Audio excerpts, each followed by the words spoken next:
Амбициозност или популизам, што се крие зад капиталните инфраструктурни проекти во делот на патната и железничката инфраструктура на патот кон Европската Унија преку коридорот 8.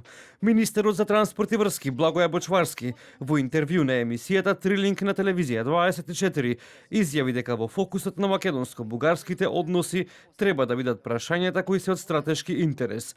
Бочварски рече дека со преку 36 тунели и преку 80 мостови Македонија ќе биде поблиску до Бугарија, зборувајќи за железничката пруга, која треба да ја олесни од инфраструктурен аспект комуникацијата помеѓу двете земји. Ние сме подготвени да изградиме 36 тунели и преку 80 мостови до Бугарија за да железничката пруга биде во функција.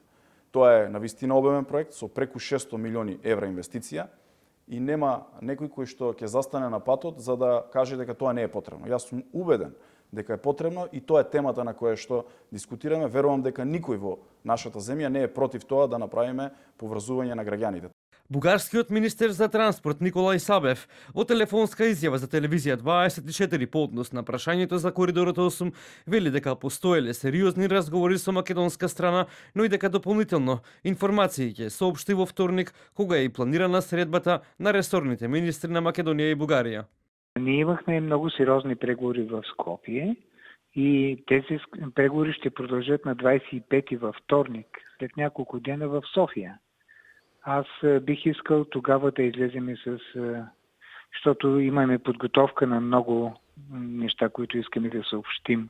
Но дома, лидерот на опозицијската ВМРО ДПМН Христијан Мицкоски во анализа на телевизија 24, коментирајќи ги економските планови на владата за следните 2 години за во делот на градежништвото, посочи дека владата не само што нема пари, туку не може ниту 20% да ги реализираат проектите во делот на инфраструктурата.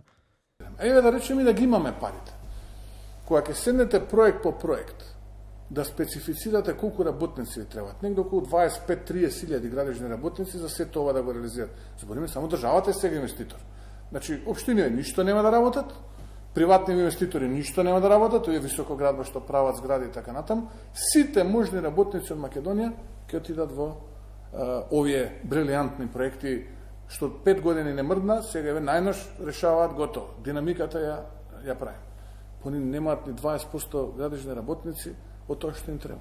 Новата влада, предводена од новиот премиер Димитар Ковачевски, кој има мандат од 2 години, запиша редица инфраструктурни проекти во својата програма, како што се автопатот Кичево-Охрид, коридорот 8, патиштата од Гостивар до Бокојчани, од Бокојчани до Кичево, од Требениште до Ќафасан, експресниот пат Штип-Радовиш, експресниот пат Росуман, Прилеп коридорот 10 Прилеп Битола, експресниот пат Штип-Кочани, Ранковце Крива Паланка Деве Бајер, потоа пругата кон Грција, како и пругата кон Бугарија.